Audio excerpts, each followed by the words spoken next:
Hello everyone, welcome back my YouTube channel Sumana's blog. আমি সুমনা। আমার চ্যানেলে তোমাদেরকে আবারও একবার ওয়েলকাম জানাচ্ছি নতুন আরও একটি ব্লগের সাথে। আশা করছি তোমরা সকলে ভালো আছো, সুস্থ আছো। আমিও বেশ ভালো আছি। তো আজকের ব্লগটাকে আমি এখান থেকেই শুরু করছি। এখন বাজে হচ্ছে দুপুর 3টে, আর আমরা যাচ্ছি আগরতলাতে ভারত বাংলাদেশ বর্ডার দেখার জন্য, যেটা হচ্ছে আখাউড়া বর্ডার। আর সেখানে একটা প্যারেডও হয়, সেই প্যারেডটা দেখার জন্য। আর এই প্যারেডটা কিন্তু সপ্তাহে 2 দিন হয়। যেহেতু প্যারেডটা 4টে থেকে হয়, ওই জন্য আমরা 3টের সময় বেরিয়ে পড়েছি। আর এখান থেকে মোটামুটি গোকুলনগর থেকে মোটামুটি আগরতলা যেতে সময় লাগে 1 ঘন্টা। তো আমরা এখন বেরিয়ে পড়েছি, আমরা 1 ঘন্টার মধ্যে পৌঁছে যাব। আর আজকে আমরা একা নয়, আমাদের সাথে আমাদের পাশের কোয়ার্টারে একটা দিদি আর একটা দাদাও কিন্তু যাচ্ছে। তো এদিকে দেখো আমরা বেরিয়ে পড়েছি। এদিকে রাস্তাগুলো কিন্তু খুব সুন্দর, জানো তো। দুদিকে বেশ জঙ্গল, মাঝখান দিয়ে রাস্তা, বেশ ভালো লাগে। দুদিকে না চায়ের বাগান থাকে, একদম সবুজ সবুজ। কিন্তু এবার দেখছি চায়ের বাগানটা নেই, চায়েরটা হয়তো নতুন করে আবার বসাবে বলে গাছগুলো কিন্তু একদমই মরে গেছে। তো দেখো এদিকে আমরা চলে এসেছি আখাউড়া বর্ডার, যেটা হচ্ছে আগরতলা। আর ঢুকেই আমরা দেখলাম একটা বড় ন্যাশনাল ফ্ল্যাগ আমার চোখে পড়লো, যেটা হচ্ছে অনেক দূর থেকে কিন্তু এই ফ্ল্যাগটাকে দেখা যাচ্ছে। আর এদিকে দেখো নামা মাত্র আমার ছেলে শুরু করে দিয়েছে ওর যে দুষ্টুমি। আর আজকে তো আবার সাথে একটা পেয়েছে পার্টনার, তো দুষ্টুমি তো ওর আরও জোরদার হবে। তো চলো ভিতরে যাওয়া যাক। তো ভিতরে ঢুকে দেখি যে প্যারেডটা শুরু হওয়ার কথা সেটা অলমোস্ট শুরু হয়ে গেছে। আর এই প্যারেডটা দেখার জন্য জানো তো দূর দূর থেকে লোকজন আসে, অনেক দূর দূর থেকে লোকজন আসে। আর এই প্যারেডটা তো সপ্তাহে 2 দিন হয়, তোমাদেরকে আগেই বললাম। তো চলো, এই প্যারেডটা কিন্তু আমি কিন্তু এই ফার্স্টবারই দেখছি। অনেকবার আসবো বলে ভেবেছি, কিন্তু কখনো না সময় হয়ে ওঠে না। তো আজকে যেহেতু সময় হয়েছে, ওই জন্য আমরা সকলে দেখতে চলে এলাম। তো চলো তোমাদেরকেও দেখাই।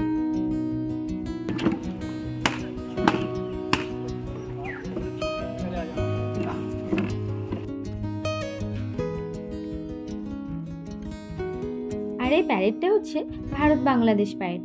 তো চলো প্যারেডটা দেখো দেখো, দেখতে বেশ ভালো লাগবে। তো এদিক থেকে দেখো ভারতের এদিক থেকে একজন আসছে, আর ঠিক সেমভাবে বাংলাদেশের ওদিক থেকেও কিন্তু একজন আসছে। যেহেতু অনেকটা দূরে আমি দাঁড়িয়ে আছি, সেহেতু বর্ডারটা আমি তোমাদেরকে ঠিকঠাকভাবে দেখাতে পারছি না। যখন প্যারেডটা শেষ হয়ে যাবে অবশ্যই দেখাবো।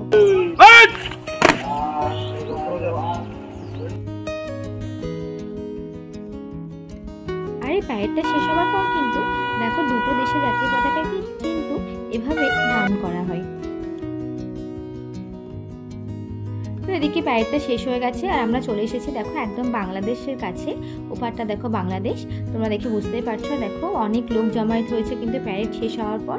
আর এদিকে আমার ছেলে হচ্ছে বাংলাদেশের বর্ডার গার্ডের সাথে ফটো তুলবে বলে কান্নাকাটি করছিল, যেই নিয়ে যাওয়া হচ্ছে তো ভয় পেয়ে গেছে, আর তুলবে না ফটো। আর এদিকে দেখো লোকজন এত ফটো তুলছে যে ভারত বাংলাদেশের সীমারেখাটার উপরে দাঁড়িয়ে ফটো তুলতে শুরু করে, মানে সীমারেখাটা আর দেখা যাচ্ছে না। এই যে সাদা কালারের দাগটা দেখছো, এটা হচ্ছে ভারত বাংলাদেশের সীমারেখা।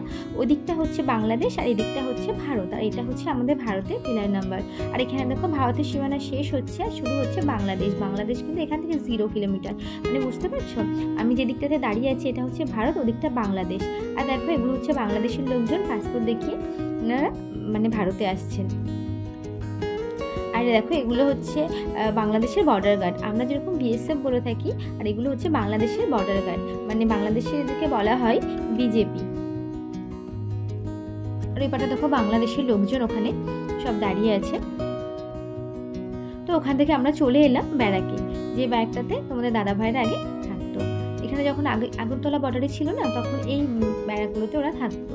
এরপর আমরা ওখান থেকে গেলাম অ্যারাইভেলে। আর এখানে কিন্তু বাংলাদেশ থেকে যারা আসে তাদের এখানে চেকিং করানো হয়। তো চলো ভিতরে যাওয়া যাক। তো ফার্স্ট এসে দেখলাম স্ক্যানার, এটা হচ্ছে টলি, তারপর হচ্ছে ব্যাগ, সেগুলোকে স্ক্যান করানো হয়। তারপর এখানে এসে কিন্তু আবার পাসপোর্টও চেকিং করিয়ে নিতে হয়। মানে কিছুটা প্রসেস হচ্ছে যে ফ্লাইট জার্নিং যে প্রসেসটা আছে, কিছুটা কিন্তু সেরকম ধরনের প্রসেসটা। আর এখানে দেখো ভালোভাবে চেকিং করিয়ে নেওয়া হচ্ছে। আর একটা মজার বিষয় তোমাদেরকে দেখাই, চলো। এই দেখো এখানে একটা, এই ভিতরে আবার একটা মদের দোকানও আছে, কিন্তু সেখানে দেখো ছেলেদের থেকে কিন্তু মেয়েরা, মেয়ে বলা ভুল, বউরা। এটা দেখেই বোঝা যাচ্ছে কিন্তু সমাজ কিন্তু অনেকটা এগিয়ে গেছে, তাই না? তো এরপর দেখো এখানে রয়েছে বৈদেশিক মুদ্রা বিনিময় কেন্দ্র, ফরেন এক্সচেঞ্জ কাউন্টার, যেটা হচ্ছে তোমার বাংলাদেশ থেকে যারা আসে তাদের যে ডলারগুলো থাকে সেটা এখানে এসে ইন্ডিয়ান টাকায় রূপান্তরিত করে।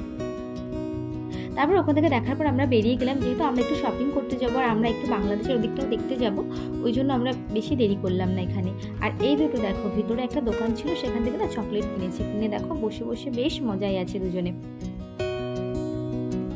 তো চলো এবার দেখতে যাবো হচ্ছে বাংলাদেশের গ্রামগুলো, সেগুলো কেমন হয়। তোমাদেরকে একটা মজার বিষয় বলি, জানো তো, ছোটোবেলায় আমি ভাবতাম যে বাংলাদেশটা আবার কেমন দেশ, মানে বাংলাদেশ নিয়ে আমার মাথায় একটা আজব চিন্তাভাবনায় ঘোরাফেরা করতো। ভাবতাম যে এটা আবার কেমন দেশ, মানে ছোটো থেকে শুনতাম বাংলাদেশ, বাংলাদেশের কী দেশ এটা, এই দেশের ঘরবাড়ি কেমন হয়, মানুষজনের কথাবার্তা কেমন হয়, মানুষজন দেখতে কেমন হয়।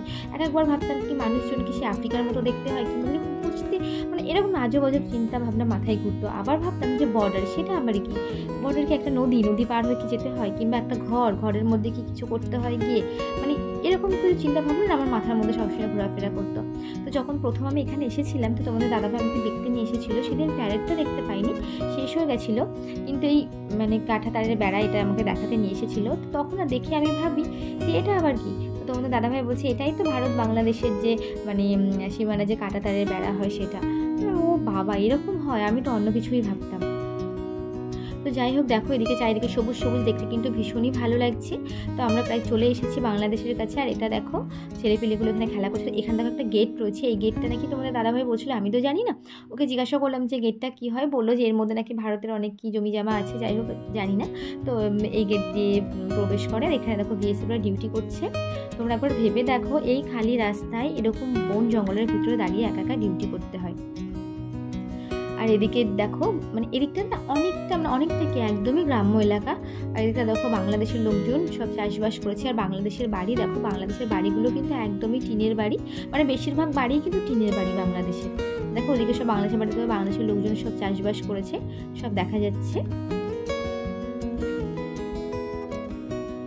আর ওদিকে দেখো বাংলাদেশের লোকজন কাজ করছে, বাংলাদেশের বউগুলো সব কাজ করছে, গল্প করছে, বেশ ভালো লাগছে। জানো তো, ইচ্ছা করছে যে যাই একটু দেখে আসি, কিন্তু কি আর হবে বলো, ভিতরে তো আর ঢুকতে পারবো না।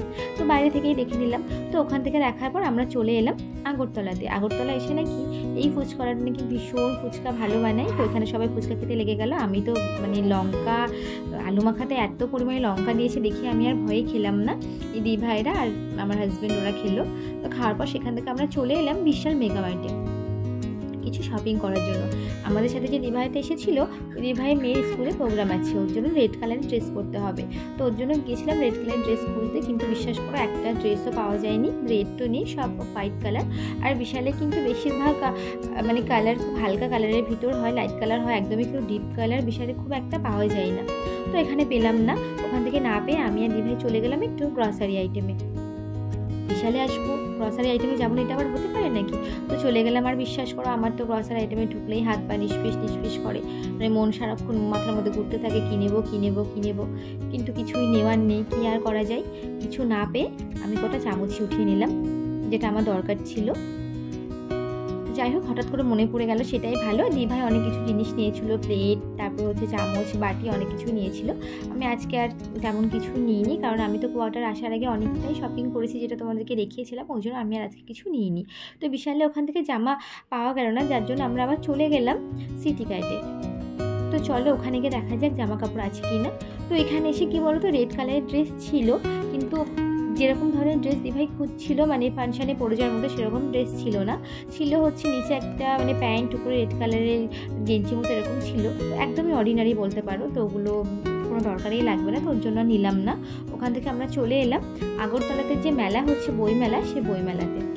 কিন্তু বিশ্বাস করো, মেলাতে এত ভিড়, আমি তো ভাবছিলাম মেলাতে কি না কি এসেছে। যদিও বই মেলাতে অন্য কোনো দোকান আসবে, এটা ভাবনা আমার ভুল ভাবনা, কিন্তু তবুও যেহেতু আমাদের ওখানে হয়, তো এখানে দেখছি পুরো প্রপার যেহেতু বই মেলা, বইয়ের দোকানে কিন্তু এসেছে। বইয়ের দোকান ছাড়া কিন্তু আদারওয়াইজ কোনো দোকান নেই। তো ওখানে একটা দোকানে গেলাম। ওখান থেকে মেলাতে বেশিক্ষণ ছিলাম না, যেহেতু বইয়ের দোকান বসেছে, সব কিছু আর কী দেখবো বলো।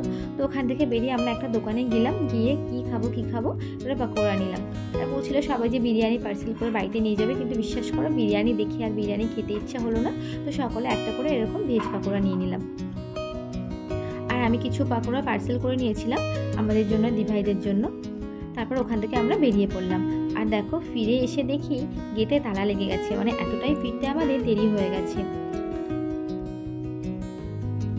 তো আমরা ফাইনালি ক্যাম্পে পৌঁছে গেছি। আর ক্যাম্পে দেখো এখনও বেশি কেউ জেগে নেই, অনেকটা সময় হয়ে গেছে, অনেকটা রাত্রি হয়ে গেছে। এখানে একটা আন্টি দেখি এই কুকুরটাকে খেতে দিচ্ছে। আর আমরা আবার সামনে এসে একটু দিভাইদের জন্য ওয়েট করছিলাম, যেহেতু দিভাইদের জিনিসগুলো আমাদের ব্যাগে ছিল, ওই জন্য দিভাইকে দেবো তার জন্য। তো বন্ধুরা, ব্লগটা আমি এখানেই শেষ করছি আজকে। ব্লগটা কেমন লাগলো জানিও। ব্লগটা যদি ভালো লেগে থাকে অবশ্যই ব্লগটাকে একটা লাইক করো, আর আমার চ্যানেলটিকে প্লিজ সাবস্ক্রাইব করো। তো চলো দেখা হবে নেক্সট ব্লগে। আজকের মতো সকলকে টাটা। সকলে ভালো থেকো, সুস্থ থেকো আর নিজেদের খেয়াল রেখো।